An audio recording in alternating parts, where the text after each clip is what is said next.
Good afternoon and welcome to all my dear students. Today we will discuss mean deviation, about median and standard deviation. So let us proceed. So let us see an example.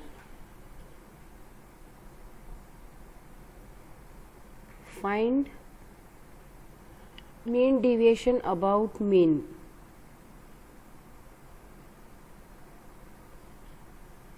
Find mean deviation about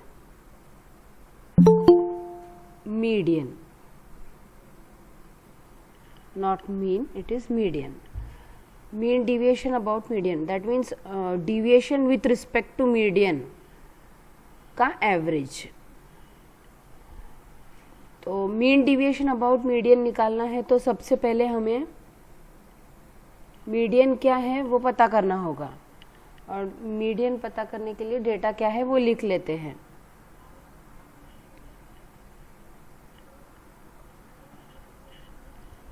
so marks and number of students.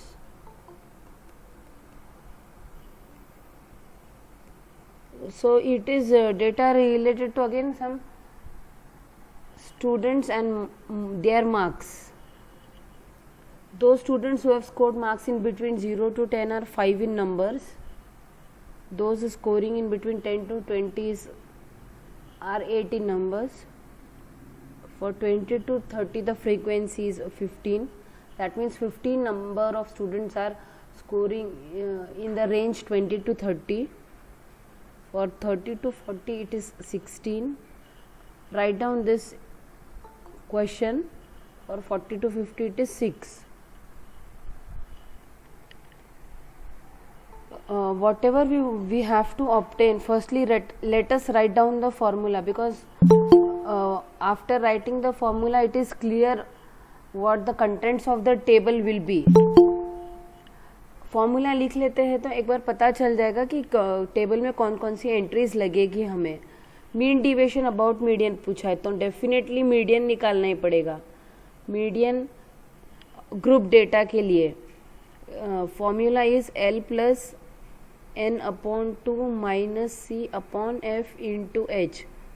This is the formula to obtain median of a grouped data. All of you remember this ना. L is lower limit of median class. Median class कैसे decide करते हैं? L is lower limit of median class. N upon 2 is adding all the frequencies and dividing by 2. C is cumulative frequency. Remember dear students, it is cumulative frequency. Cumulative frequency of the preceding class to the median class.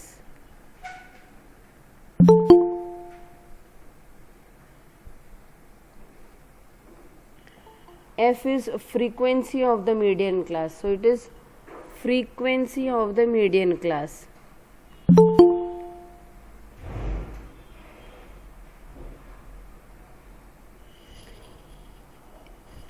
H is width of the class. Width of any class is obtained by subtracting its upper limit from its lower limit. A class has two limits, a lower limit and an upper limit. Subtracting lower limit from upper limit. I repeat, subtracting lower limit from upper limit gives you width of the class. So for median we will need a median class. That median class is obtained firstly by finding out N upon 2 and observing the cumulative frequency just greater than N upon 2. Just greater than N upon 2. Cumulative frequency just greater than N upon 2. Whichever class has cumulative frequency just greater than N upon 2, that class is median class, and then rest of the things are possible further. So median के लिए हमें ये सब कुछ लगेगा। पहले median class decide करनी पड़ेगी, फिर उसकी लोअर लिमिट लेनी होगी, फिर उसके ऊपर वाले की क्यूमुलेटिव फ्रीक्वेंसी, उसकी अपनी फ्रीक्वेंसी और विड्थ ऑफ द क्लास, इतना ही लगेगा। ये हो गया मीडियन का formula. Mean deviation about median, mean deviation about median, mean deviation about median, what is the formula? Is equals to on an average कितना डिविएशन हुआ है, तो summation f mod x minus a, x is mid value, remember dear students mid value का column लेना पड़ेगा। Summation f mod x minus a upon n, a could be mode, median और mean, but in this example they are asking to obtain mean deviation about median, तो a का role यहाँ पे median रहेगा। a को आपको median लेकर subtraction perform करना है और साइन को इग्नोर करते हुए पॉजिटिव साइन लेकर उस क्लास की फ्रीक्वेंसी से मल्टीप्लाई करते हुए उस कॉलम की एंट्रीज को ऐड करके n से डिवाइड कर देना, will give you mean deviation about median. तो फॉर्मूलेज लिखने के बाद में इट इज़ क्लियर दैट हमें कौन कौन से कॉलम लगने वाले हैं। तो we have to be meticulous enough, ध्यान से देखना है कि कौन से सिचुएशन में क्या क्या लगने वाला है, बस उतना ही कॉलम बनाइए, ज़्यादा बनाने की ज़रूरत नहीं है। तो let us proceed. How many classes are there? 1 2 3 4 5 classes are there. So class mid value we will need mid value x, उस क्लास की फ्रीक्वेंसी लगेगी और हर क्लास की क्यूम्युलेटिव फ्रीक्वेंसी लगेगी। Frequency is denoted by f, cumulative frequency is denoted by c, और mod x minus a लगेगा। a median होगा वहाँ पर, क्योंकि मीन डिविएशन अबाउट मीडियन पूछा है इसलिए, तो ये याद रखना है। और एक आखिरी f into mod x minus a, ये कॉलम की एंट्री और ये कॉलम की एंट्री मल्टीप्लाई करके ये कॉलम जनरेट हो जाएगा और इसका समेशन फाइनली हमको यहाँ इस कॉलम की एंट्रीज को ऐड करके मिल जाएगा। क्लासेस कौन सी दी है? 0 से 10,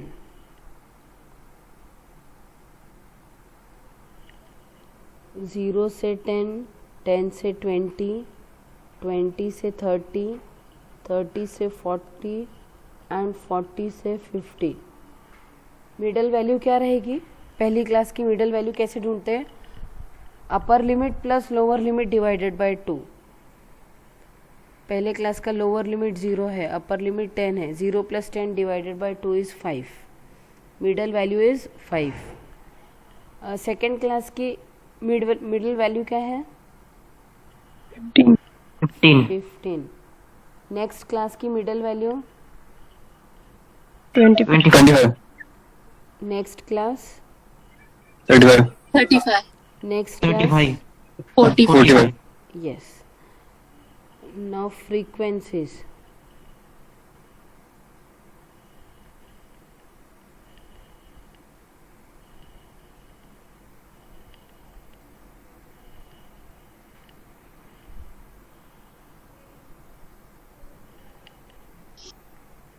मीडियन निकाल रहे हैं हम।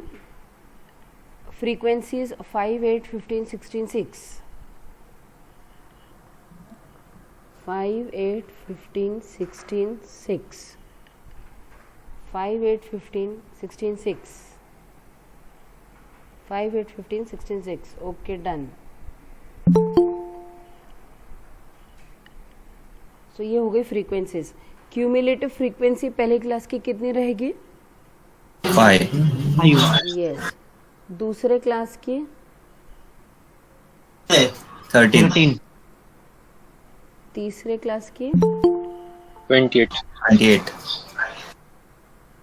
What about fourth class? 44. Fifth class? 50. 50. Yes. So is summation of all the frequencies 50?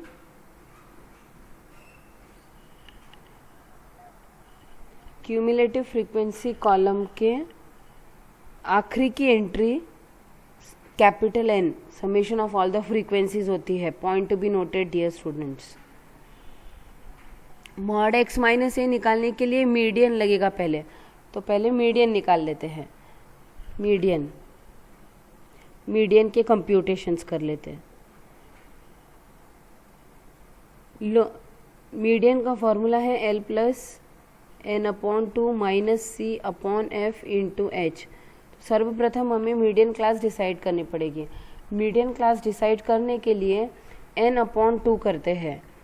n upon 2 is 50 upon 2 is 25. ये नंबर आ गया half of the sum of all frequencies. अब आगे कैसे बढ़ेंगे? Cumulative frequency just greater than 25 कौन से class की है? 20 to 30. Cumulative frequency just greater than 25 कौन से क्लास की है? 20 to 30. 20 to 30. यस. ये क्यूमुलेटिव फ्रीक्वेंसी का कॉलम देखना है डियर स्टूडेंट्स, फ्रीक्वेंसी का नहीं. Point to be noted. Cumulative frequency के कॉलम में 25 से बड़ी संख्या कौन सी है? मैंने कहा 25 से जस्ट बड़ी 25 से बड़ी नंबर्स तो 28 भी है, 44 भी, लेकिन 50 भी है. लेकिन मुझे जस्ट चाहिए, मतलब उसका नियरेस्ट और उससे बड़ा. ऐसा एंट्री है 28 और 28 को जो क्लास करेस्पॉन्ड करती है वो है 20 to 30. तो cumulative frequency just greater than 25 is 28 corresponds to the class 20 to 30. So median class is 20 to 30. ये चुनाव सही होना अत्यंत आवश्यक है, नहीं तो गलत हो जाएगा. आगे का सारा कंप्यूटेशन फेल हो जाएगा, गलत हो जाएगा.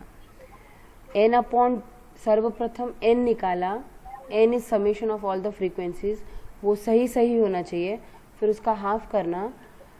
वो नंबर जो भी आएगा उससे जस्ट बड़ी क्यूमुलेटिव फ्रीक्वेंसी जिस क्लास की होगी वह क्लास मीडियन क्लास कहलाएगी. अब मीडियन क्लास का चुनाव हो चुका है, तो lower limit therefore now lower limit, इस क्लास का लोअर लिमिट है 20. एल की वैल्यू प्राप्त हो चुकी है. एन अपॉन 2 ऑलरेडी निकाल करके रखे हैं 25. C cumulative frequency of the class preceding the median class. Median class के ऊपर की जो क्लास है उसकी क्यूमुलेटिव फ्रीक्वेंसी वाली एंट्री है. ये आपकी मीडियन क्लास है. This one is the median class. This one is the median class. उसके ऊपर की ये क्लास है और इस क्लास की क्यूमुलेटिव वाली एंट्री लेनी है. Remember dear students, cumulative entry is 13. So cumulative frequency is 13.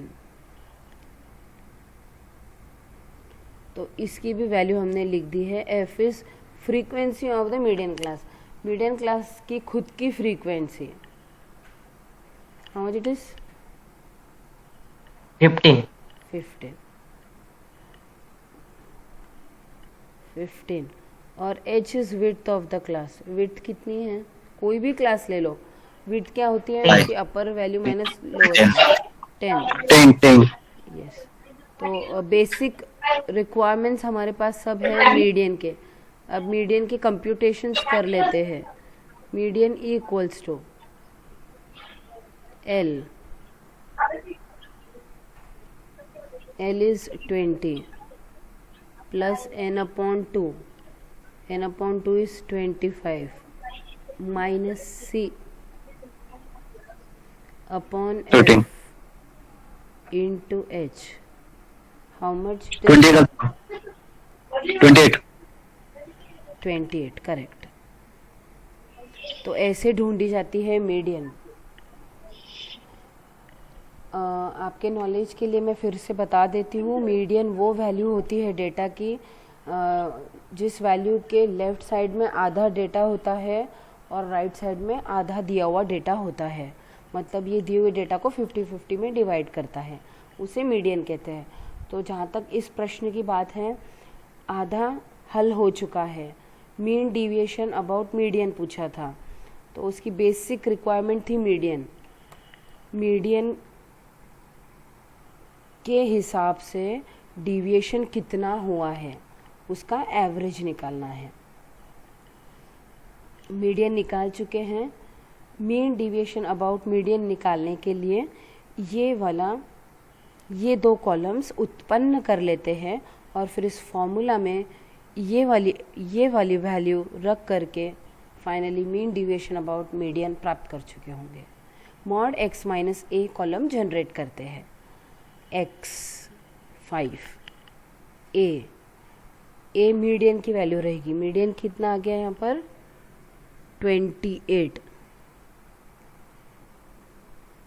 How much is median? 28. तो 5 minus 28, dear students? -23. Minus 23. Mod minus 23? Plus. Yes, plus 23. Now 23 into F. 23 into 5. 115. Yes. तर ही किंमत generate झालेली आहे. आता second सेलसाठी, second रोसाठी 15 minus 28. -13. Minus 13 sum of 13. 13. 13. 13 into 8. 104. Yes, please confirm. Others, please confirm. I am just following you people. Yes. Now for next row, x is 25. 25 minus 28. -3. Plus 3. Yes, minus 3. Mod of minus 3 is 3. 3 Plus- into 15. 45. 45. Yes. Now next row, 35 minus 28. 7. 7. 7 into 16. 112. 112. Yes. Now next, 45 minus 28. 17. Mod 17 is 17. 17 into 6. 10. 1 0. 2. So add all these values and give me this summation.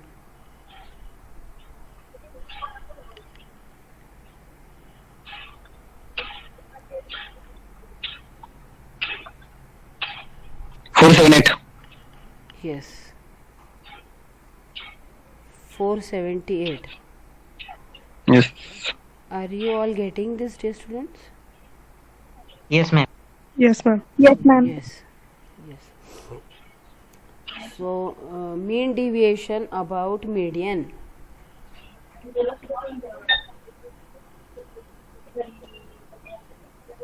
Mean deviation about median is equal to summation f mod x minus a divided by n is equal to 478 divided by 50. How much it is? 9.56. 9.5. 9.5. Yes, yes, it is correct. Good. So 9.56 marks. तो ये वो marks है जिसके ऊपर आधे बच्चों ने score किया है क्लास के, और जिसके नीचे आधे बच्चों ने स्कोर किया है. ये मीडियन वैल्यू है. ये मीन डिविएशन अबाउट मीडियन है, sorry, mean deviation about median. On an average इतना डिविएशन है मार्क्स का, जब आप deviation with respect to median consider कर रहे हो. If this is clear, let us proceed for another example. Another example को जाने से पहले मैं skewness डिस्कस करना चाहूंगी.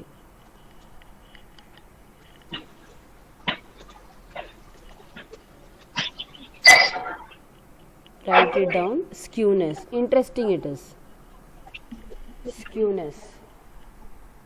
तो सपोज मैंने ग्राफ प्लॉट किया, ठीक है. ये है वेरिएट की वैल्यूज़, ये वेरिएट की वैल्यूज़ है, और उस वेरिएट ने जो फ्रीक्वेंसी है, वेरिएट वर्सेस फ्रीक्वेंसी प्लॉट किया. और प्लॉट करने के बाद में आप समझ रहे हैं ना, वेरिएट वैल्यू 1 की फ्रीक्वेंसी 3 सपोज, वेरिएट वैल्यू 3 की फ्रीक्वेंसी 7, ऐसे. तो ये x है आपके वेरिएट की वैल्यूज़, और ये उनकी फ्रीक्वेंसीज है 1,3, 3,7, ऐसे मैंने ग्राफ प्लॉट किया, ठीक है. तो ये ग्राफ अगर ऐसा आ रहा है, उसका नेचर कैसा आ रहा है, सपोज वो यहाँ से ऐसे ऊपर चला गया, मतलब जैसे ही x बढ़ रहा है वैसे फ्रीक्वेंसी बढ़ रही है, और फिर x बढ़ रहा है लेकिन फ्रीक्वेंसी कम हो रही है, फ्रीक्वेंसी कम हो रही है, ठीक है. अगर ऐसा बिहेवियर है, मतलब इसमें नोट करने वाली बात ये है कि ये जो पॉइंट है जिसे हम पीक कहते हैं, इसे पीक कहेंगे ना हम, ग्राफ का पीक पॉइंट. तो पीक पॉइंट क्या दर्शाता है? Anyone?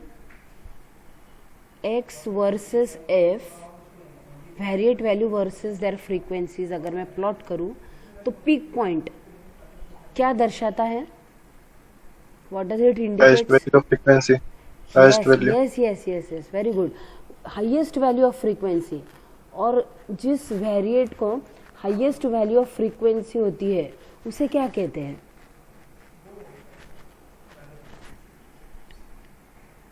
Peak point highest value of frequency बता रहा है. The variate value with maximum frequency is called dash,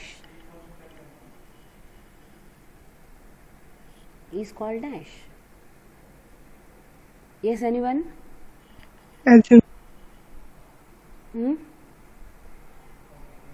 The variate value with maximum frequency is called dash. I give you 4 options: mean, median, mode, mean deviation. अब तो आना चाहिए.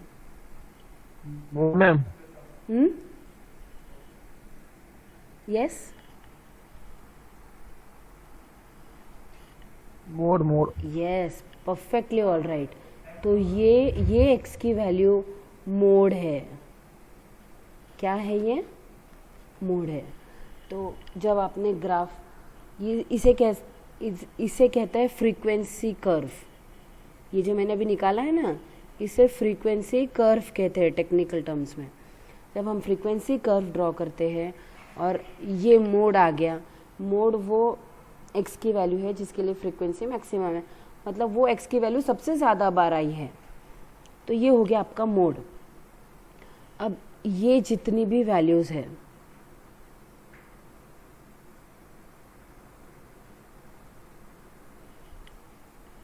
ये जितनी भी वैल्यूज़ है, ठीक है, ये जितनी भी वैल्यूज़ है उन सब को ऐड किया हमने और वो जितनी भी वैल्यूज़ थे उससे डिवाइड कर दिया, तो हमें मीन मिल जाएगा।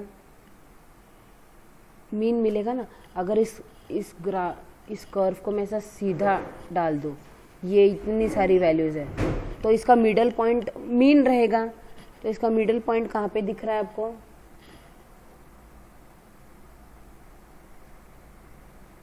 इसको मैंने सीधे स्ट्रिंग बना के ऐसा सपोज अज्यूम करो, ऐसा 50 सेंटीमीटर बना दिया, सपोज है, मतलब एक अंडरस्टैंडिंग के लिए। तो 25 सेंटीमीटर 25 सेंटीमीटर उधर, तो वो यहाँ पे है सपोज। इस वैल्यू को क्या कहेंगे? जिसने हाफ हाफ में डिवाइड कर दिया है। स्ट्रिंग का आधा हिस्सा इधर है उसके और आधा हिस्सा इधर है, उस वैल्यू को क्या कहते हैं? Median. Median. Perfect. Median MEDIAN, इधर ऐसे लिख रहे हैं। और इसके अलावा और एक वैल्यू है मीन। मीन में क्या करते हैं हम? सब वैल्यूज को ऐड कर लेते हैं और डिवाइडेड बाय n, तो वो मीन यहाँ पे है।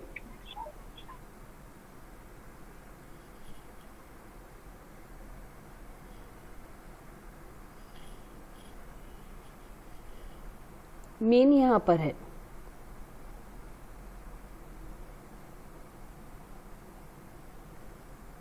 ये x की वैल्यू मीन है, ये मीडियन है, क्योंकि आधा हिस्सा इधर और आधा हिस्सा इधर था।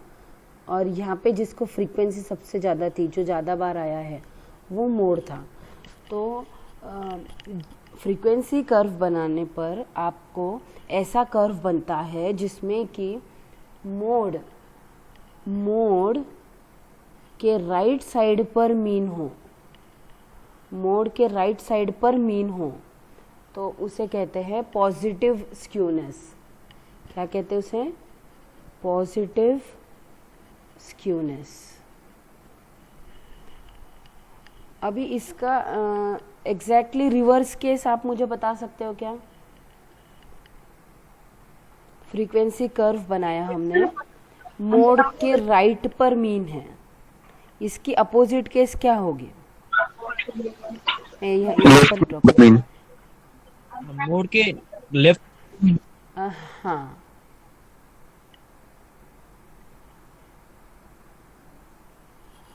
तो कर्व कैसी बनेगी? ये कैसे इधर यहाँ पर इस साइड से छोटा था और उसने एक मोड़ ले लिया और ये मोड़ बहुत फिर देर तक चला। तो इस केस में कैसा होगा? पहले वो यहाँ पर दूर तक जाएगा और फिर मोड़ लेगा और फिर जल्दी से नीचे आएगा।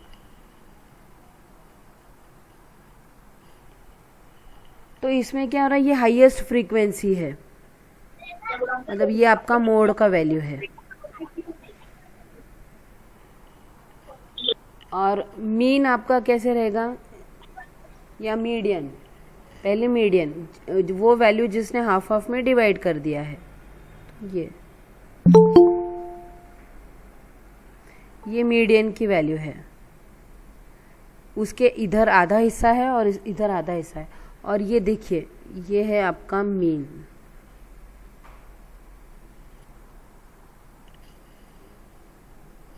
Just a minute, I beg your pardon. Actually my pen is not working, तो वो हाथ से निकालना पड़ रहा है। Just a minute.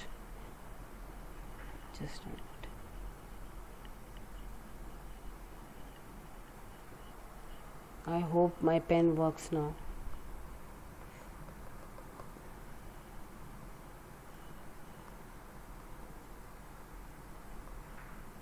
नहीं, हाथ से ही चलाना पड़ेगा। तो ये ऐसे, ये दूर तक जाके और फिर ऐसे।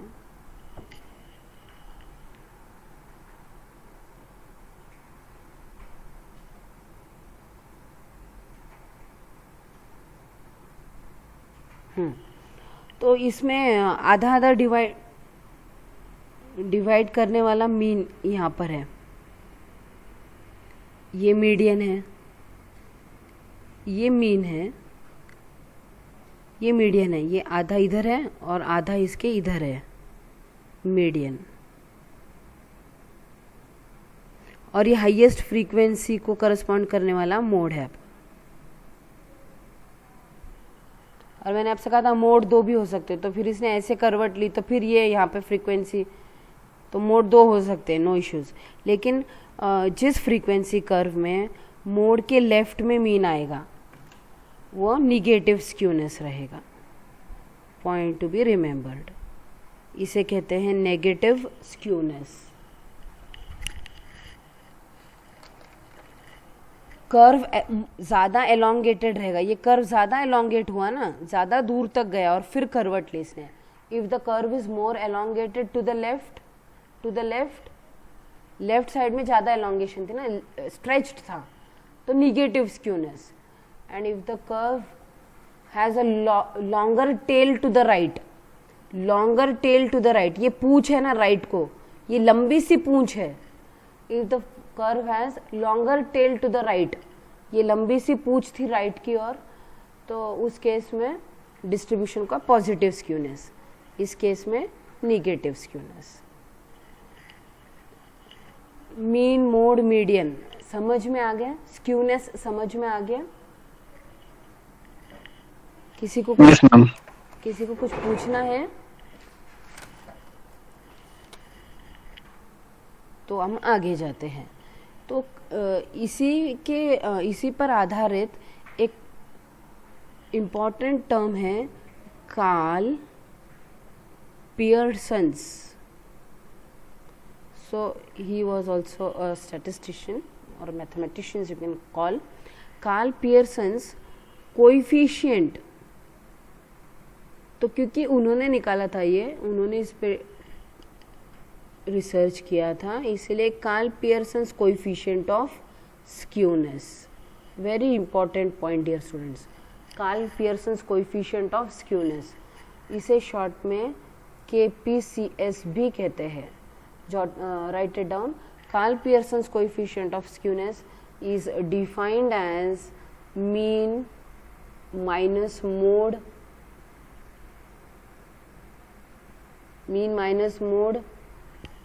divided by standard deviation, that is sigma. Note down this formula. Carl Pearson's coefficient of skewness is KPCS equals to mean minus mode upon sigma.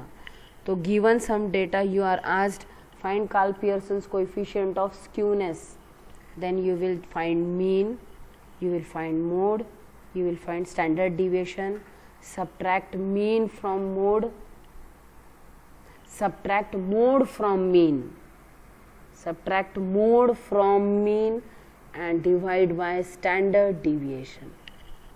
Carl Pearson's coefficient of skewness. Remember this, KPCS is equals to mean minus mode upon sigma, standard deviation. So if we are done with this, let me proceed for an example. Calculate Pearson's coefficient of skewness.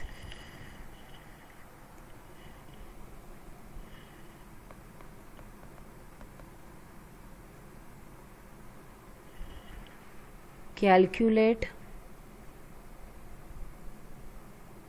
Pearson's coefficient of skewness.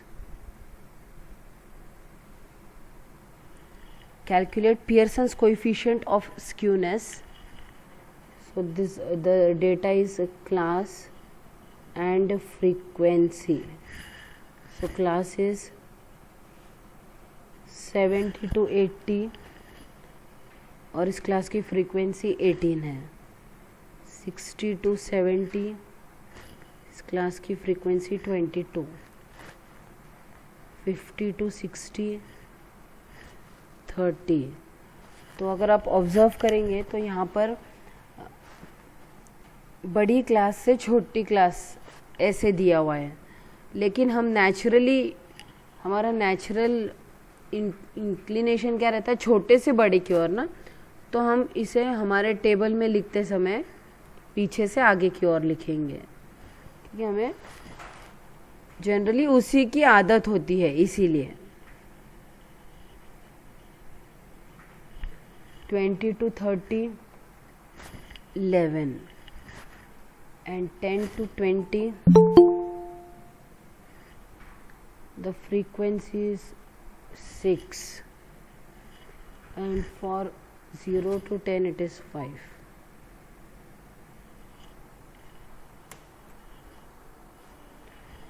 So this is the given data. Now let us find Carl Pearson's coefficient of skewness for this data. तो पहले formula लिख लेते हैं. Karl Pearson's coefficient of skewness equals to mean minus mode upon standard deviation sigma. Mean का formula लिख लेते हैं. Mean x bar equals to, ये ग्रुप्ड डेटा है, दिया हुआ डेटा ग्रुप डेटा है और ग्रुप डेटा का मीन निकालने के लिए स्टेप डिविएशन मेथड अच्छा होता है, प्रेफरेबल होता है. तो हम मीन निकालेंगे स्टेप डिविएशन मेथड से. मीन का फॉर्मूला है a plus summation F you upon n into h. I hope ये आपको याद होगा. a का क्या मीनिंग है? Assumed mean. a means assumed mean. u क्या होता है? x minus a divided by h. n होता है summation of all the frequencies और h होती है विड्थ ऑफ द क्लास. तो मीन निकालने के लिए हमें ऐसा टेबल लगेगा. आई मीन टेबल में ये कॉलम लगेगा. ये हो गया मीन के बारे में. मीन की रिक्वायरमेंट है ये वाला कॉलम. मोड, मोड का फॉर्मूला लिखते हैं. कोई बता सकते हैं मोड का फॉर्मूला याद है किसी को?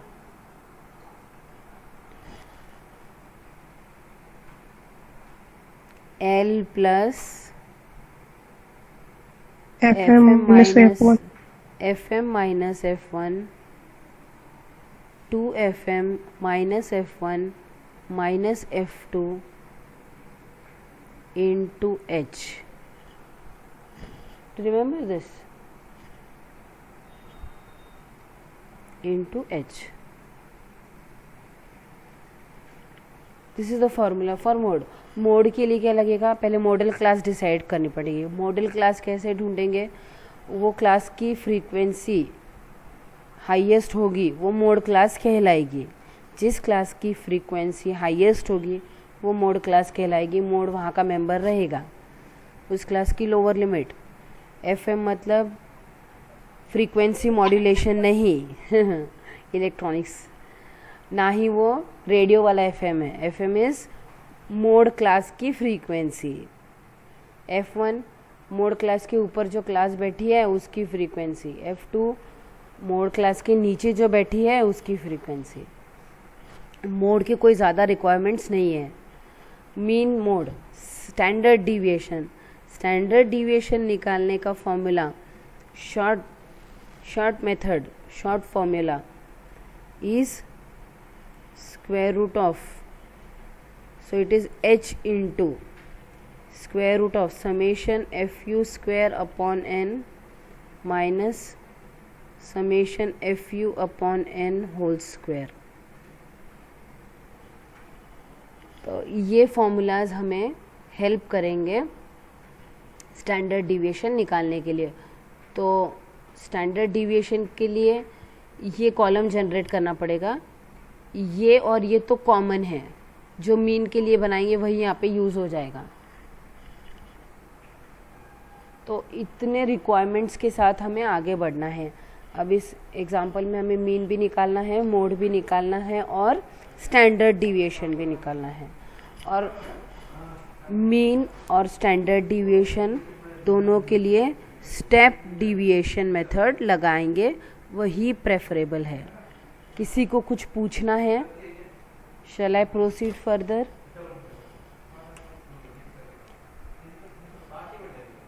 Shall I proceed further, dear students? Yes, yes, yes. Yes, yes, thank you. Yes, yes, मेरी पेन भी चलने लगी. So nice. हाँ हाँ, पूछिए पूछिए. इसमें स्टैंडर्ड डिवीजन अबाउट कहाँ से निकालने का? स्टैंडर्ड डिविएशन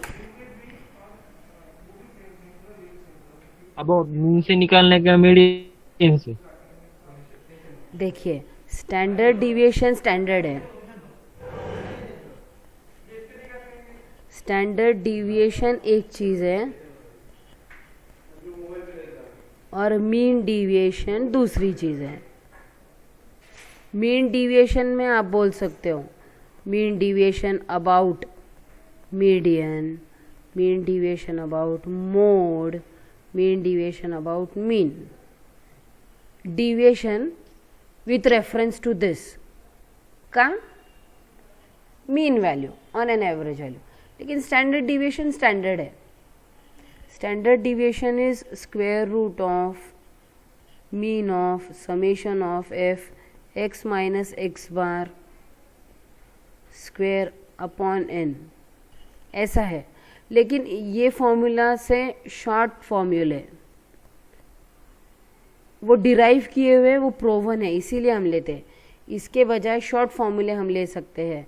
अगर आप शॉर्टकट मेथड से कर रहे हैं तो square root of summation f d square upon N minus summation f d upon n whole square, ये फॉर्मूला आप यूज़ कर सकते हो। ये और ये आंसर सेम ही देगा, लेकिन ये यूज़ करना बेहतर है। इसको हम अनग्रुप्ड डेटा के लिए यूज़ करते हैं। Point to be remembered, ungrouped data हो तो ये फॉर्मूला यूज़ करोगे। कल जो हमने एग्जाम्पल लिया था वो अनग्रुप्ड डेटा का था और उसमें हमने ये फॉर्मूला यूज़ किया था। लेकिन जब ग्रुप डेटा आ जाता है तो आपको ग्रुप डेटा में भी एक्स को फ्रीक्वेंसीज अलॉटेड है, एक्स को फ्रीक्वेंसीज अलॉटेड है तो ये करोगे।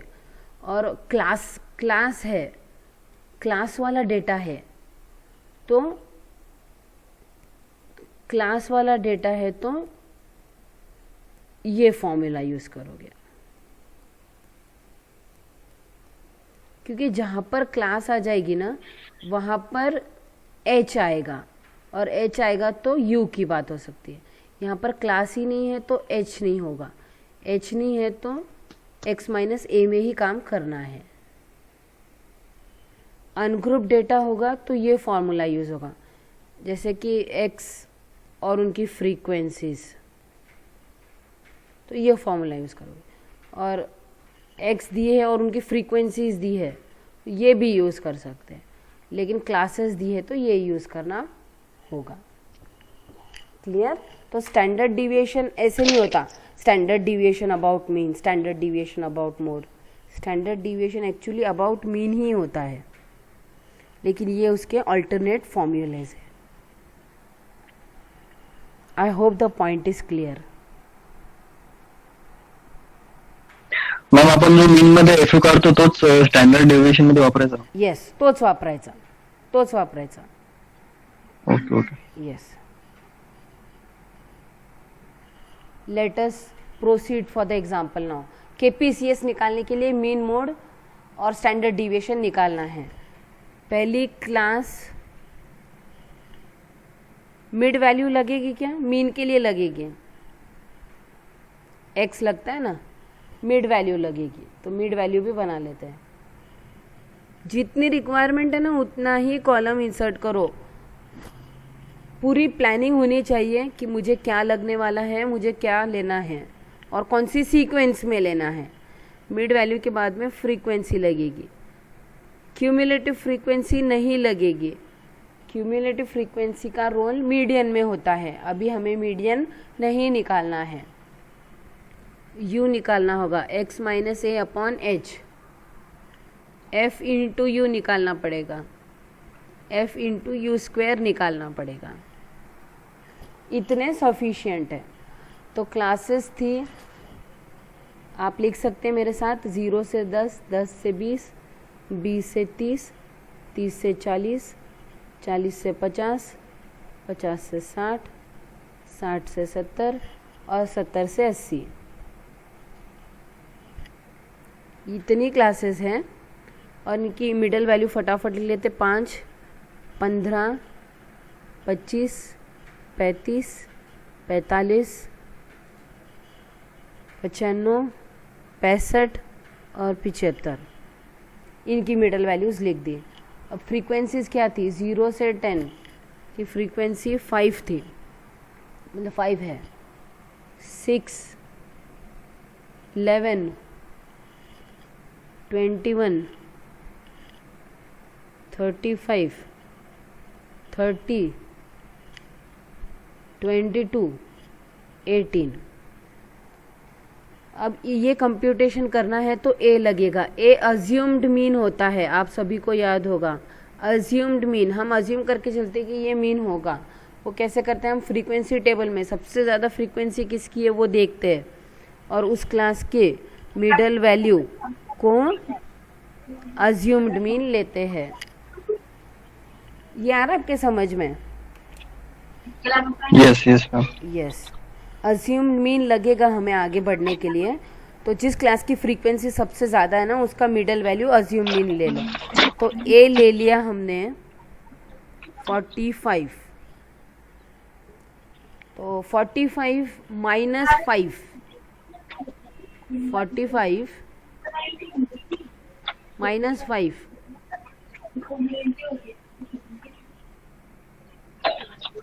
14, 4, 45 minus 5 divided by 10 -4. minus Ma'am, -4. minus 5 minus minus 45. 5 minus 45, yes 4. yes, मैंने 45 minus 5 बोला। yes, it is 5 x का value 5 minus 45 divided by -3. 10, width है 10 माइनस 4। अब आइए यहाँ पर 15 minus 45 divided by 10, -3, yes. 25 minus 45 divided by 10, -2, yes. 35 minus 45 divided by 10, +1, yes। 45 minus 45 divided Zero. by 10, 0, 55 minus 45 divided by 10, 1, yes। 65 minus 45 divided by 10, 2, 2, 75 minus 45 divided by 10, 3, yes yes। तो ये negative negative negative आते हैं, फिर zero आता है, फिर positive positive positive होते हैं, मतलब ये सही है। अगर बीच में रैंडम चेंजेस दिख रहे हैं साइन में, मतलब गलत हो रहे हो आप खुद को चेक करेंगे फिर। अब एफ इंटू यू परफॉर्म करते हैं। 5 into -4, -20, -20, 6 into -3, Minus 18. -18, 11 into -2, -22, yes. 21 into -1, -21, 35 into 0, 0, 30 into 1, 30, 22 into 2, 44. 18 into 3, 54, yes. F you, summation F you या कॉलमचं आउटकम एडिशन,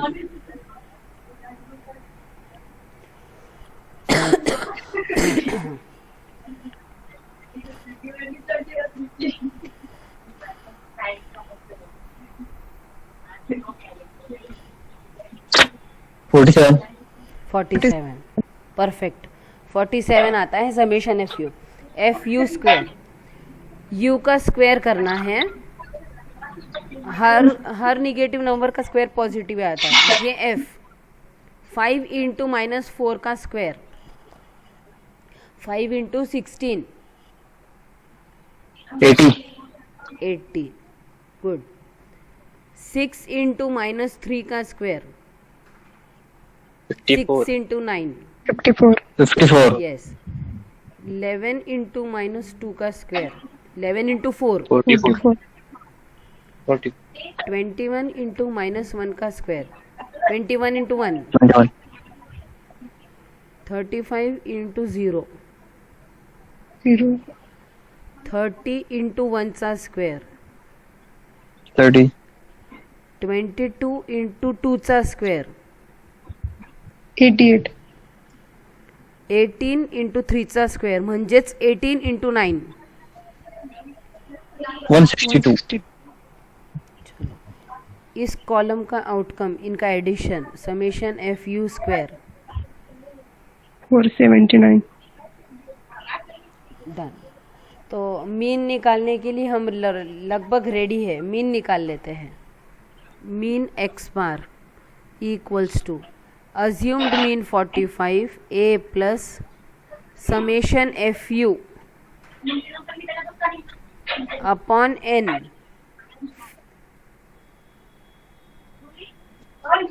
इस कॉलम का आउटकम इनका एडिशन कितना है? फ्रीक्वेंसीज को ऐड कीजिए.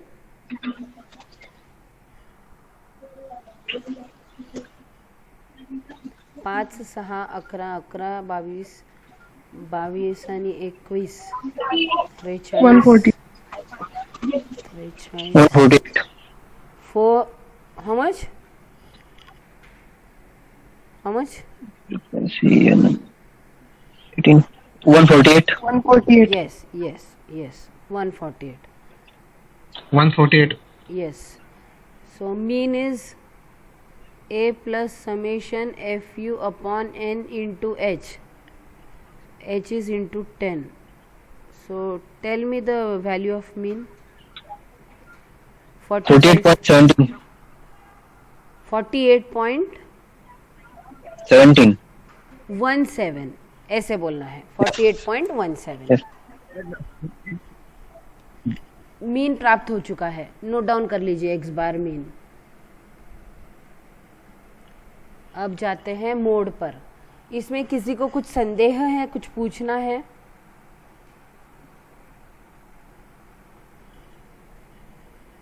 Mode is equal to L plus f m minus f one upon 2fm minus f1 minus f2 into h equals to modal class.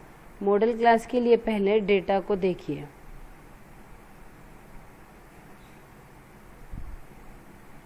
Modal class किसकी frequency सबसे ज़्यादा है? 35 फ्रीक्वेंसी सबसे ज़्यादा है. किसको करस्पॉन्ड करती हैं? इस क्लास को. 40 क्लास. हाँ, तो इसको मॉडल क्लास कहेंगे क्या? 55. Model class 40 to 50. तो लोअर लिमिट 40. उस क्लास की अपनी फ्रीक्वेंसी कितनी है?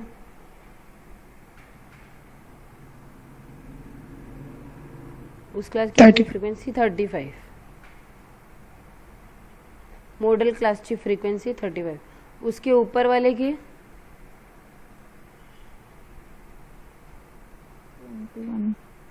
21. ये फ्रीक्वेंसी का है. उसके ऊपर वाले की 21. उसके नीचे वाले की 30. F1 21, F2 30. और स्पेसिंग कितनी है क्लास की? 10 की है स्पेसिंग. तो बस अब मोड निकाल लेते हैं. इसी क्लास का मेंबर रहेगा मोड. 40 प्लस 35 माइनस 21 2 गुणिले 35 वजा 21 वजा 30 गुणिले 10. कितना आता है मोड?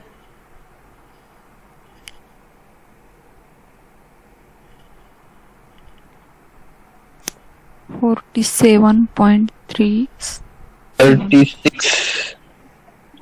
47.36 6 चैतन्य 47.36 36 ची सवय मोडायची. डेसिमल आलं ना तर 0.36 किंमत आहे त्याची. डेसिमलच्या नंतर आहे म्हणून 36 नहीं म्हणू शकत. 0.36. चलो मोड भी रेडी है. मोड आ गया, मीन आ गया. अब स्टैंडर्ड डिविएशन ढूंढ लेते हैं.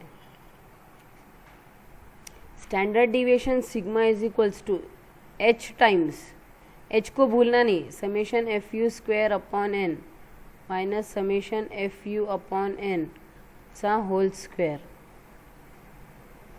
इक्वल्स टू h ची किंमत 10 summation F U square, summation F U square 479 divided by n, total frequency 148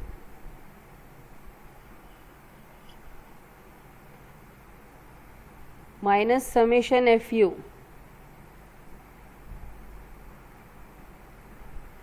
47 upon n whole square equals to 10 into yes what is 17.70 17.70. 17.70 yes so it is directly I can write 17.70 17.70. So we have mean, we have mode, we have standard deviation. Therefore, Karl Pearson's coefficient of skewness is equals to mean minus mode upon sigma equals to mean की value 48.17,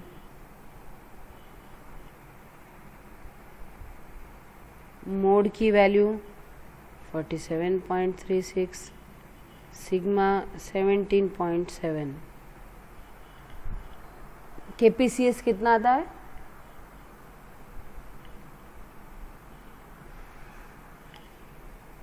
Yes, what is the resultant of this, dear students?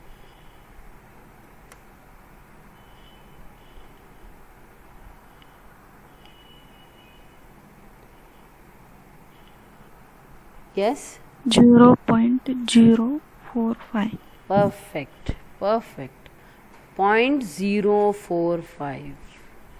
0.045. ये coefficient छोटे आते हैं 0 और 1 के बीच में, nearly मतलब छोटे ही रहते. So is this clear? आज हमने स्क्यूनेस सीखा, स्क्यूनेस समझा और KPCS निकाला. किसी को कुछ पूछना है तो पूछो.